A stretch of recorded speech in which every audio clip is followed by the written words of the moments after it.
ಕರ್ನಾಟಕ ರಾಜ್ಯ ಸರ್ಕಾರ, ಕಾಂಗ್ರೆಸ್ ಸರ್ಕಾರ,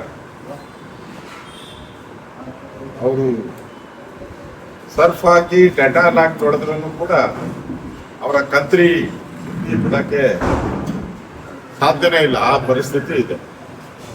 ಮೊನ್ನೆ ನಡೆದಂತ ಕ್ಯಾಬಿನೆಟ್ ಅಲ್ಲಿ ಪೊಲೀಸರ ಮೇಲೆ ಹಲ್ಲೆ ಮಾಡಿರುವಂಥದ್ದು, ಕೇಂದ್ರ ಸಚಿವರ ಗಾಜುಗಳನ್ನ ಹೊಡೆದಾಕಿರುವಂಥದ್ದು, ಅಲ್ಲಿನ ಪಬ್ಲಿಕ್ ಮೇಲೆ ಹಲ್ಲೆ ಮಾಡಿರ್ತಕ್ಕಂಥದ್ದು, ದರ್ಗಾ ಹೆಸರಲ್ಲಿ ಕೋಮು ಗಲಭೆಯನ್ನ ನಿರ್ಮಾಣ ಮಾಡಿದಂತ ವ್ಯಕ್ತಿಗಳ ಕೇಸನ್ನ ವಾಪಸ್ ತೆಗೆದಿರುವಂಥದ್ದು ಕ್ರಿಮಿನಲ್ ಕೇಸ್ಗಳು, ಇದು ಅಕ್ಷಮ್ಯ ಅಪರಾಧ. ಹಿಂದೆ ಹಾಸನದಲ್ಲಿ ಈ ಪಾಪ್ಯುಲರ್ ಫ್ರಂಟ್ ಅವರ ಕೇಸುಗಳಿತ್ತು. ಸುಮಾರು 150ಕ್ಕೂ ಹೆಚ್ಚು ಜನರ ಮೇಲೆ ಕೇಸಿತ್ತು. ಆ ಕೇಸ್ಗಳೆಲ್ಲ ವಾಪಸ್ ತೆಗೆದ್ರಿ. ಮತ್ತೆ ಅವರು ಏನ್ ಮಾಡಿದ್ರು, ಕುಕ್ಕರ್ ಬ್ಲಾಸ್ಟ್ ಬಾಂಬ್ ಮಾಡಿದ್ರು ಮಂಗಳೂರಲ್ಲಿ. ಅಂದ್ರೆ ಈ ತರದ ವ್ಯಕ್ತಿಗಳನ್ನ ವಾಪಸ್ ತೆಗೆಯುವ ಮುಖಾಂತರ ವೋಟ್ ಬ್ಯಾಂಕ್ ಪಾಲಿಟಿಕ್ಸ್. ರಾಜ್ಯ ಸರ್ಕಾರ ಎಲ್ಲ ಸಮುದಾಯಗಳನ್ನ ಒಟ್ಟಿಗೆ ತಗೊಂಡೋಗ್ಬೇಕು, ಕೆಲಸ ಮಾಡುವಂಥದ್ದು ರಾಜ್ಯ ಸರ್ಕಾರದ ಕರ್ತವ್ಯ, ಕಾನ್ಸ್ಟಿಟ್ಯೂಷನಲ್ ಡ್ಯೂಟಿ. ಓದ್ ತಗೊಂಡಿರ್ತಾರ ಅವರು. ಆದ್ರೆ ಈ ಸರ್ಕಾರ, ಸಿದ್ದರಾಮಯ್ಯ ನೇತೃತ್ವ ಸರ್ಕಾರ ಮಾಡ್ತಾ ಇರುವಂಥದ್ದು ಈ ಸಂವಿಧಾನದ ವಿರೋಧಿ. ಏನು ಓದ್ ತಗೊಂಡಿದ್ದಾರೆ ಸಂವಿಧಾನದ ಹೆಸರಲ್ಲಿ, ಅದರ ವಿರುದ್ಧವಾಗಿ ಕೆಲಸ ಮಾಡ್ತಾ ಇದ್ದಾರೆ. ವೋಟ್ ಹಾಕಿದ್ರೆ ಸಾಕು, ನೀವು ಭಯೋತ್ಪಾದನಾ ಚಟುವಟಿಕೆನ ಮಾಡಿ, ಪೊಲೀಸರನ್ನ ಹೊಡೀರಿ, ಯಾರನ್ನ ಹೊಡೀರಿ, ನಾವು ನಿಮ್ ಪರವಾಗಿರ್ತೀರಿ ಅನ್ನೋ ಒಂದು ಸಂದೇಶವನ್ನ ಕೊಟ್ಟಿದ್ದಾರೆ. ಇದು ಸಂವಿಧಾನ ವಿರೋಧಿ. ಈಗಾಗಲೇ ನಾವು ಬಿಜೆಪಿ ಇದನ್ನ ವಿರೋಧ ಮಾಡಿದಿರಿ. ಈ ತರ ಮಾಡೋದ್ರಿಂದ ಮುಂದಿನ ದಿನಗಳಲ್ಲಿ ದೇಶದ ಭದ್ರತೆಗೆ ಅಪಾಯ ಬರುತ್ತದೆ. ಯಾವ ರೀತಿ ಈಗ ಬಾಂಗ್ಲಾದೇಶದವರು ಭಾರತದೊಳಗೆ ನುಸುಳಿ ಇಲ್ಲಿ ವೋಟ್ ಬ್ಯಾಂಕ್ ಮಾಡಿಕೊಂಡು ಸರ್ಕಾರದ ಹಣವನ್ನ ಲೂಟಿ ಹೊಡಿತಾ ಇದ್ದಾರೆ ಮತ್ತು ದೇಶ ದ್ರೋಹಿ ಚಟುವಟಿಕೆ ಮಾಡ್ತಾ ಇದ್ದಾರೆ. ಇದು ಒಂದ್ ರೀತಿ ಅದೇ ರೀತಿ ಚಟುವಟಿಕೆ ಅಂತ ಅನ್ಸುತ್ತೆ. ಅದರಿಂದ ಸರ್ಕಾರ ಕೂಡಲೇ ಈ ಆದೇಶವನ್ನ ವಾಪಸ್ ಪಡಿಬೇಕು. ಇಲ್ಲ ಅಂದ್ರೆ ಮುಂದಿನ ದಿನಗಳಲ್ಲಿ ಇದರ ವಿರುದ್ಧ ನಾವು ಹೋರಾಟವನ್ನ ನಾವು ಮಾಡೋರಿ. ಹಿಜಾಬ್ ತೆಗ್ದಿರೋದು ಕೂಡ ಮತ್ತೆ ಅದಕ್ಕೆ ವೋಟ್ ಬ್ಯಾಂಕ್ ಪಾಲಿಟಿಕ್ಸ್, ಮತ್ತೆ ಮುಸ್ಲಿಮರ ಓಲೈಕೆ. ದಾವಣಗೆರೆಯಲ್ಲಿ ಏನಾಯ್ತು, ಮುಸ್ಲಿಮರು ವಿರೋಧ ಆಗಿದ್ದಾರೆ ಅಂತೇಳಿ ಈಗ 800 ಕೋಟಿ ಅನುದಾನ ಹಿಜಾಬ್ ವಾಪಸ್ ಪಡೆದಿರೋದು. ಕಲಬುರ್ಗಿ ತಾನೆ, ಕಲಬುರ್ಗಿ ಘಟನೆ, ಕೇಸ್ ವಾಪಸ್ ತೆಗಿರೋದು. ಒಂದರಿಂದ ಒಂದು ಬಂಪರ್ ಬಹುಮಾನಗಳನ್ನ ಕೊಡ್ತಾ ಇದ್ದಾರೆ ಅವರು. ಅಂದ್ರೆ ಕ್ರಿಮಿನಲ್ ಕೇಸ್ ಇದ್ರು ವಾಪಸ್ ತೆಗಿತಾರೆ. ರೈತರ ತೆಗೆದಿದ್ದಾರೆ, ನಮ್ದೇನು ವಿರೋಧ ಇಲ್ಲ. ಅವ್ರು ಯಾರಿಗೂ ಹೋರಾಟ ಮಾಡಿದ್ರು, ಜನಗಳಿಗೋಸ್ಕರ ಹೋರಾಟ ಮಾಡಿದ್ರು. ಕನ್ನಡ ಚಳುವಳಿ ತೆಗೆದಿದ್ದಾರೆ, ಅವರು ಕನ್ನಡಕ್ಕೋಸ್ಕರ ಹೋರಾಟ ಮಾಡಿದ್ರು. ಇವ್ರು ಯಾರಿಗೂ ಹೋರಾಟ ಮಾಡಿದ್ದಾರೆ? ಯಾರ ಪರವಾಗಿ ಹೋರಾಟ ಮಾಡಿದ್ದಾರೆ? ಕೋಮು ಗಲಭೆಯನ್ನ ಮಾಡುವಂಥದ್ಕೆ ಪ್ರಚೋದನೆ ಕೊಡುವಂಥವ್ರು, ಕಲ್ತೂರಾಟ ಮಾಡೋರು, ಪೊಲೀಸರು ನೋಡಿಯೋರು ಈ ತರ ಮಾಡಿದ್ರೆ ಇದು ರಾಜ್ಯದ ಬಹುಸಂಖ್ಯಾತರಿಗೆ ದ್ರೋಹ ಬಗ್ಗಂಗೆ. ಓಕೆನಾ?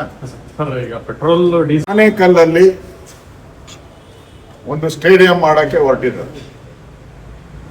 ಅದು ರೈತರ ವಿರೋಧದ ನಡುವೆ, ಪರಿಸರವಾದಿಗಳ ವಿರೋಧದ ನಡುವೆ. ಈಗಾಗಲೇ ಬೆಂಗಳೂರಲ್ಲಿರುವ ಕ್ರಿಕೆಟ್ ಸ್ಟೇಡಿಯಮ್ಮೇ ವರ್ಷಕ್ಕೆ 4 ಸರಿ ಬಾಗಿಲು ತೆಗಿತದೆ. 365 ದಿನದಲ್ಲಿ 360 ದಿನ ಬಾಗಿಲು ಮುಚ್ಕೊಂಡಿರ್ತದೆ. ಇನ್ನು 5 ದಿನ ಮಾತ್ರ ಮ್ಯಾಚ್ಗಳು ನಡೆಯುವಂಥದ್ದು. ಮತ್ತೊಂದು ಸ್ಟೇಡಿಯಂ ಮಾಡಿ ಯಾವ ಪುರುಷಾರ್ಥಕ್ಕೆ ಮಾಡ್ತಾ ಇದ್ದೀರಾ? ಒಳ್ಳೆ ಕಮಿಷನ್ ಬರ್ತಾ ಇದೆ ಅಂತ ಮಾಡ್ತಾ ಇದ್ದೀರಾ? ಇಲ್ಲ ಅಲ್ಲಿ ಏನಾದ್ರೂ ಜಮೀನುಗಳು ಇಟ್ಕೊಂಡಿದ್ದೀರಾ ನೀವು ಯಾರಾದ್ರೂ? ಆ ಗ್ರೌಂಡ್ ಸುತ್ತು ಏನಾರ ಜಮೀನುಗಳು ಯಾರ್ಯಾರು ಪರ್ಚೇಸ್ ಮಾಡಿದಾರೋ ಅವ್ರದ್ದು ಲೆಕ್ಕ ಕೊಡ್ಬೇಕು. ಅದು ಸುತ್ತು ಇರೋ ಜಮೀನು ಯಾರ್ಯಾರು ತೆಗೆದಿದ್ದಾರೆ, ಎಷ್ಟೆಷ್ಟು ಎಕರೆಗಳಿದೆ, ಅದ್ರ ಬೆಲೆ ಜಾಸ್ತಿ ಮಾಡ್ಕೊಳಕ್ಕೆ ಮಾಡ್ತಾ ಇದ್ದೀರಾ. ಯಾರು ಕೇಳಿದ್ರು? ಆನೆಕಲ್ಲಿನ ಯಾರಾದ್ರೂ ಬಂದು ಸ್ಪೋರ್ಟ್ಸ್ ಮ್ಯಾನ್ ಬಂದು ಕ್ರಿಕೆಟ್ ಆಟಗಾರ ಬಂದು ಇಲ್ಲಿ ಆನೆಕಲ್ಲಲ್ಲಿ ಮಾಡಿ ಅಂತ ಏನಾನ ಕೇಳಿದ್ರ? ಕೇಳಿಲ್ಲ. ನೀವು ಏಕಾಏಕಿ ಮಾಡಿದಿರ ಅಂದ್ರೆ ಇದು ದುಡ್ಡೊಡೆಯೋ ಸ್ಕೀಮು, ರೈತ ವಿರೋಧಿ ಸ್ಕೀಮು.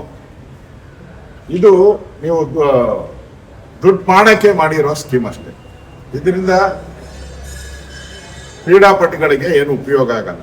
ನಾವು ಕ್ರಿಕೆಟ್ ಸ್ಟೇಡಿಯಂ ಏನಿದೆ ಬೆಂಗಳೂರಲ್ಲಿ, ಅದನ್ನ ಸ್ಯಾಂಕ್ಷನ್ ಮಾಡಿದಾಗ ಅದಕ್ಕೆ ಅನುಮತಿ ಕೊಟ್ಟಿರೋದು ಇಲ್ಲಿ ಕ್ರಿಕೆಟ್ ಪ್ಲೇಯರ್ಸ್ಗೆ ಟ್ರೈನಿಂಗ್ ಕೊಡಬೇಕು, ಹೊಸ ಆಟಗಾರರಿಗೆ ಉತ್ತೇಜನ ಕೊಡಬೇಕು ಅಂತ ಮಾಡಿದ್ದು.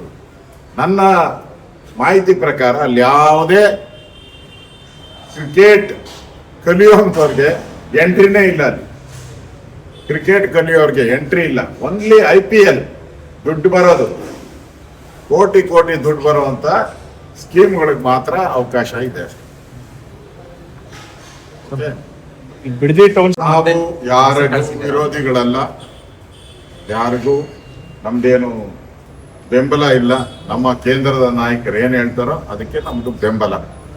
ನಮ್ಗೆ ರಾಜ್ಯಸಭಾ ಒಂದು ಸ್ಥಾನ ಅವಕಾಶ ಇದೆ. ಅದನ್ನ ಯಾರು ಕೊಡಬೇಕು ಅಂತೇಳಿ ನಮ್ಮ ಕೋರ್ ಕಮಿಟಿ, ರಾಜ್ಯದ ಕೋರ್ ಕಮಿಟಿ ಇದೆ. ಅದೇ ರೀತಿ ಡೆಲ್ಲಿಯ ನಮ್ಮ ರಾಷ್ಟ್ರೀಯ ಸಂಸದೀಯ ಮಂಡಳಿ ಇದೆ, ನಮ್ಮ ರಾಷ್ಟ್ರೀಯ ಅಧ್ಯಕ್ಷರಿದ್ದಾರೆ. ಅವ್ರು ತೀರ್ಮಾನ ಮಾಡ್ತಾರೆ. ಇದು ರಾಜಕೀಯವಾಗಿ ನಾವು ಯಾವ ನಡೆಯನ್ನ ಮಾಡಬೇಕು ತೀರ್ಮಾನ ಮಾಡ್ತಾರೆ. ಗೊಂದಲ ಏನೂ ಇಲ್ಲ. ನಮ್ಮನ್ನ ಯಾರು ಬಂದು ಕೇಳಿಲ್ಲ, ಯಾರು ನಮ್ಮನ್ನೇನು ಕೇಳಿಲ್ಲ, ನಾವು ಯಾರನ್ನೂ ಕೇಳಿಲ್ಲ. ನಾವು ನಮ್ಮ ಕೇಂದ್ರದ ನಾಯಕರ ಮೇಲೆ ಬಿಟ್ಟಿದ್ದೀರಿ. ಅವ್ರು ಯಾರಿಗೆ ತೀರ್ಮಾನ ಮಾಡ್ತಾರೋ ಅವ್ರಿಗೆ ನಾವೆಲ್ಲರೂ ಕೂಡ ವೋಟ್ ಹಾಕಿ ಗೆಲ್ಲಿಸ್ತೀರಿ. ಪಾರ್ಟಿಗೆ ಒಳ್ಳೇದಾಗ್ಬೇಕು. JDS ನಿಮ್ ಜೊತೆ ಚರ್ಚೆ ಮಾಡಿಲ್ಲ ಇದ್ರ ಬಗ್ಗೆ? ಇಲ್ಲ, ಇದ್ರ ಬಗ್ಗೆ ಯಾವುದೇ ರೀತಿ ರಾಜ್ಯದ ನಾಯಕತ್ವದ ಜೊತೆ ಯಾವುದೇ ರೀತಿ ಚರ್ಚೆ ಆಗಿಲ್ಲ. ಎರಡನೇ ಅಭ್ಯರ್ಥಿ ಏನಾದ್ರು ಹಾಕುವಂತ ಸಾಧ್ಯತೆ ಇದೆ? ಯಾಕಂದ್ರೆ ಹೆಚ್ಚುವರಿ ವೋಟ್ಗಳು ಉಳಿಯೋದ್ರಿಂದ NDA ಒಂದೇ ಬರುತ್ತೆ. ಆಮೇಲೆ ಈಗ ಪೆಟ್ರೋಲ್ ಡೀಸೆಲ್ ವಿಚಾರವಾಗಿ ಈಗ 3 ಬಾರಿ ಪೆಟ್ರೋಲ್ ಮತ್ತು ಡೀಸೆಲ್ ಬೆಲೆ ಜಾಸ್ತಿ ಆಗಿರೋದ್ರಿಂದ ಕೇಂದ್ರ ಸರ್ಕಾರಕ್ಕೆ ಯಾವುದೇ ರೀತಿ ಟ್ಯಾಕ್ಸ್ ಬರಲ್ಲ, ಅವ್ರಿಗೆ ತೆರಿಗೆ ಬರಲ್ಲ. ಒಂದು ನಯಾ ಪೈಸನು ಕೂಡ ಈ ಏರಿಕೆಯಿಂದ ಕೇಂದ್ರ ಸರ್ಕಾರದ ಖಜಾನೆಗೆ ಯಾವುದೇ ರೀತಿ ತೆರಿಗೆ ಬರಲ್ಲ. ಆದರೆ ರಾಜ್ಯ ಸರ್ಕಾರಕ್ಕೆ ಇದರಿಂದ ನನಗಿರುವಂತ ಮಾಹಿತಿ ಪ್ರಕಾರ 6,000ದಿಂದ 7,000 ಕೋಟಿ ವರ್ಷಕ್ಕೆ ಆದಾಯ ಬರುತ್ತೆ. ಅಂಕಿಅಂಶದ ಪ್ರಕಾರ ನನಗನ್ಸೋ ಪ್ರಕಾರ 1 ಲೀಟರ್ಗೆ ₹1.60 ಏನೋ ಜಾಸ್ತಿ ಸಿಗ್ಬೋದು ಅಂತ ನನಗಿರುವಂತ ಮಾಹಿತಿ. ಅದನ್ನ ಕಾಂಗ್ರೆಸ್ ಸರ್ಕಾರಕ್ಕೆ ಏನಾದರೂ ಜನಗಳ ಬಗ್ಗೆ ಗೌರವ ಇದ್ರೆ, ಕಾಂಗ್ರೆಸ್ ಪಾರ್ಟಿಗೆ ಮಾನ ಮರ್ಯಾದೆ ಇದ್ರೆ, ನಮ್ಗೆ ನೋಡಪ್ಪ ಈ 6,000 ಕೋಟಿ ಬರ್ತಾ ಇದೆ, ನಾವು ಬಿಡಕ್ ತಯಾರಿದ್ದೀರಿ ಅನ್ನೋ ಮಾತನ್ನ ಹೇಳಿದ್ರೆ ಅವರು ಜನರ ಪರ ಅಂತ ಹೇಳ್ತಾರೆ. ಇಲ್ಲಾಂದ್ರೆ ಕೇಂದ್ರ ಸರ್ಕಾರ ರೈಸ್ ಮಾಡಿದೆ ಅಂತ ಹೇಳಿದ್ರೆ ಕೇಂದ್ರ ಸರ್ಕಾರಕ್ಕೆ ಏನ್ ಬರುತ್ತೆ ಇದರಿಂದ? ಹಣ ಏನು ಬರಲ್ಲ. ಆಯಿಲ್ ಕಂಪನಿ ಅವರು ರೈಸ್ ಮಾಡಿರೋದು. ಅಂತಾರಾಷ್ಟ್ರೀಯ ಮಟ್ಟದಲ್ಲಿ ಯುದ್ಧ ನಡೀತಾ ಇದೆ. ಯುದ್ಧದಿಂದ ನಮ್ಮ ಸಿಂಗಾಪುರ ಪ್ರಧಾನಿನೂ ಹೇಳಿದರು, ಮುಂದಿನ 2-3 ವರ್ಷ ಇಡೀ ದೇಶ ನಾವು ತ್ಯಾಗವನ್ನ ಮಾಡಬೇಕು ಅಂತ ಸಿಂಗಾಪುರ ಪ್ರಧಾನಿ ಆ ದೇಶಕ್ಕೆ ಕೊಟ್ಟಿದ್ದಾರೆ. ಎಲ್ಲ ದೇಶದವರು ಕೊಡ್ತಾ ಇದ್ದಾರೆ. ಯಾಕಂದ್ರೆ ಇದು ನಡೆಯುವಂತ ಯುದ್ಧ ನಿಲ್ತಾನೆ ಇಲ್ಲ. ಇವತ್ತು ನಿಲ್ಲುತ್ತೆ, ನಾಳೆ ಶುರುವಾಗುತ್ತೆ, ನಾಳೆ ನಿಲ್ಲುತ್ತೆ, ಇವತ್ತು ಶುರುವಾಗುತ್ತೆ. ಅದರಿಂದ ಇವತ್ತು ಖ್ಯಾತ ಚಿತ್ರನಟ ಕಮಲ್ ಹಾಸನ್, ಡಿಎಂಕೆಯ ನೇತಾರ, ಖ್ಯಾತ ಚಲನಚಿತ್ರ, ಅವರೇ ಹೇಳಿದ್ದಾರೆ, ನಾವು ದೇಶದ ಕಷ್ಟ ಕಾಲದಲ್ಲಿ ಹಿಂದೆ ನೆಹರು ಇದ್ದಾಗ ನಾವು ಸಹಾಯ ಮಾಡಿದ್ರಿ, ಜನ ಎಲ್ಲ. ಲಾಲ್ ಶಾಸ್ತ್ರಿ ಇದ್ದಾಗ ನಾವು ಮಾಡಿದಿರಿ, ಮನಮೋಹನ್ ಸಿಂಗ್ ಇದ್ದಾಗ ನಾವು ಈ ರೀತಿಯ ಕಷ್ಟ ಸಂದರ್ಭದಲ್ಲಿ ದೇಶದ ಜನ ನಮ್ಮ ಕರ್ತವ್ಯ ಅಂತ ಮಾಡಿ ಅಂತ ಹೇಳಿ DMK ಹೇಳಿದೆ. ಈ ಮನೆಯಾಳ ಕಾಂಗ್ರೆಸ್ ಅವರಿಗೆ ಆ ಬುದ್ಧಿ ಬಂದಿಲ್ಲಲ್ಲ. DMK ಬುದ್ಧಿ ಬಂದಿದೆ. ಇಷ್ಟು ದಿನ ಟೀಕೆ ಮಾಡ್ತಾ ಇದ್ದಂತ DMKಗೆ ಬುದ್ಧಿ ಬಂದಿದೆ. ಇಲ್ಲಿರೋ ಕಾಂಗ್ರೆಸ್ ಅವರಿಗೆ ಬುದ್ಧಿ ಬಂದಿಲ್ಲ ಅಂದ್ರೆ ಇವರು ಯಾರ ಪರ ಇದ್ದಾರೆ? ರಾಜ್ಯದ ಜನತೆ ಪರ ಇದ್ದಾರ, ಕಾಂಗ್ರೆಸ್ ಪಾರ್ಟಿ ಪರ ಇದ್ದಾರ ಅನ್ನೋದು ಸ್ಪಷ್ಟ ಆಗಿದೆ. ಅದಕ್ಕೆ ನಾನು ಆಗ್ರಹ ಮಾಡ್ತಾ ಇದ್ದೀನಿ, ನಿಮಗೆ ಬರ್ತಾ ಇರುವಂತ ತೆರಿಗೆ ಹಣ ವಾಪಸ್ ಜನಗಳಿಗೆ ಕೊಡಿ. ಈ ವರ್ಷ 6,000 ಕೋಟಿ ಅಷ್ಟು ಬರ್ತದೆ, ವಾಪಸ್ ಕೊಡಿ. ಅದನ್ನ ತೆರಿಗೆಯನ್ನ ಕಟ್ ಮಾಡಿ ಪೆಟ್ರೋಲ್ ಮತ್ತು ಡೀಸೆಲ್ಗೆ ಆ ಒಂದು ವಿನಾಯಿತಿಯನ್ನ ಕೊಡಿ ಅಂತೇಳಿ ರಾಜ್ಯ ಸರ್ಕಾರಕ್ಕೆ ಆಗ್ರಹವನ್ನ ಮಾಡ್ತಾ ಇದ್ದೀವಿ. ಯಾರೋ ತಲೆ ಕೆಟ್ಟವ್ರು ಹಂಗೆ ಮಾಡ್ಬೋದು ಅಷ್ಟೇ. ಅವ್ನು ಮಾಡ್ತಾ ಇರೋನೇ ಆಮ್ ಆದ್ಮಿ ಪಾರ್ಟಿ ಅವನು. ಆಮ್ ಆದ್ಮಿ ಪಾರ್ಟಿಯ ಒಂದು ಪ್ರಚಾರ ಸಮಿತಿ ಅಧ್ಯಕ್ಷ ಅವನು. ಈಗ ಇಲ್ಲಿ ಮಾಡಿದ್ರೆ ಏನಾನ ಹಿಡಿದು ಒಳಗಾಗ್ತಾರೆ ಅಂದ್ಬಿಟ್ಟು ಅಮೇರಿಕಾಗೆ ಹೋಗಿ ಅಲ್ಲಿಂದ ಮಾಡ್ತಾ ಇದ್ದಾನೆ. ಕಾಕ್ರೋಚ್ ಪಾರ್ಟಿ ವಿಚಾರವಾಗಿ ನಾವು ಮಾತಾಡಿಲ್ಲ, ನ್ಯಾಯಾಂಗದ ಮುಖ್ಯಸ್ಥರು ಮಾತಾಡಿರೋದು. ನ್ಯಾಯಾಂಗ, ಇಡೀ ದೇಶ ನ್ಯಾಯಾಂಗದ ಬಗ್ಗೆ ಗೌರವ ಕೊಡ್ತೀವಿ, ನಾವೆಲ್ಲರೂ ಕೂಡ ಕೊಡಬೇಕು. ಕಾಂಗ್ರೆಸ್ ಪಾರ್ಟಿಯವರು ಕೊಡಬೇಕು. ವಿರುದ್ಧ ಮಾತಾಡ್ತಾ ಇದ್ದೀರಿ ಅಂತ ಹೇಳಿದ್ರೆ ಅಂದ್ರೆ ನ್ಯಾಯಾಂಗದ ವಿರುದ್ಧವಾಗಿ ಮಾತಾಡ್ತಾ ಇದ್ದಾರೆ ಕಾಂಗ್ರೆಸ್ ಪಾರ್ಟಿ.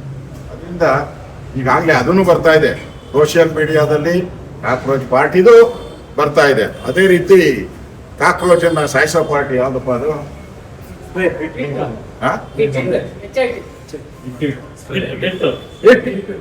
ಹಿಟ್ಟದು ಒಂದು ಸೋಷಿಯಲ್ ಮೀಡಿಯಾದಲ್ಲಿ ಬರ್ತಾ ಇದೆ. ಹಿಟ್ಟಿಗೂ ಬಹಳ ಜನ ಲೈಕ್ಸ್ ಕೊಟ್ಟಿದ್ದಾರೆ. ನೋಡೋಣ, ಹಿಟ್ಟು ಹೊಡೆದ್ರೆ ಕಾಕ್ರೋಚ್ ಹೋಗ್ತೈತೆ ಅಂತ ಎಲ್ಲ ತಿಳ್ಕೊಂಡವ್ರೆ. ಇಬ್ಬರದು ನಡೀತಾ ಇದೆ, ನೋಡೋಣ. ನಮ್ಗಂತೂ ಅದು ಇವರಿಬ್ಬರು ಪರಿಚಯ ಇಲ್ಲ, ಹಿಟ್ಟು ಪರಿಚಯ ಇಲ್ಲ, ಕಾಕ್ರೋಚು ಪರಿಚಯ ಇಲ್ಲ ನಮ್ಗೆ. ಫಾಲೋವರ್ಸ್ ಸರ್ ಬಿಜೆಪಿನ ಹಿಂದಿಕ್ಕಿದೆ ಅಂತ ಸರ್ ಫಾಲೋವರ್. ಅಯ್ಯೋ, ಆಮ್ ಆದ್ಮಿದು ಅಲ್ವಾ? ಆಮ್ ಆದ್ಮಿ ಎಲ್ಲೆಲ್ಲಿ ಯಾರ್ಯಾರು ಇದ್ದಾರೋ ಅವರೆಲ್ಲರೂ ಕೂಡ ಅದಕ್ಕೆ ಜಾಯ್ನ್ ಆಗಿದ್ದಾರೆ. ಆಮ್ ಆದ್ಮಿಯವರು, ಈ ಕಾಂಗ್ರೆಸ್ ಅವರು ಇದಾರಲ್ಲ, ಅದಕ್ಕೋಸ್ಕರ ಕೆಲಸ ಕಾರ್ಯ ಬಿಟ್ಟು ಅಭಿವೃದ್ಧಿ ಮಾಡದೆ, ರಾಜ್ಯದ ಅಭಿವೃದ್ಧಿ ಮಾಡದೆ ಕೈ ಕಟ್ಟಂಗೆ ಮನೆ ಕೂತಿದಾರಲ್ಲ, ಅವ್ರಿಗೂ ಕೆಲಸ ಇಲ್ಲ, ಅವರು ಸೇರ್ಕೊಂಡಿದ್ದಾರೆ. ಅದರಿಂದ ಇದು ಆಮ್ ಆದ್ಮಿ ಕಾಂಗ್ರೆಸ್ಸಿನ ಒಂದು ಕುತಂತ್ರದ ಕಾಕ್ರೋಚ್ ಇದು. ಇಲ್ಲಿ ಒಂದು ಕಾಕ್ರೋಚ್ ಅಲ್ಲ, 2 ಕಾಕ್ರೋಚ್ ಇದೆ. ಒಂದು ಕಾಂಗ್ರೆಸ್, ಒಂದು ಆಮ್ ಆದ್ಮಿ, 2 ಕಾಕ್ರೋಚ್ ಪಾರ್ಟಿ. ಜನತಾ ಅಲ್ಲ, 2 ಕಾಕ್ರೋಚ್ ಪಾರ್ಟಿ.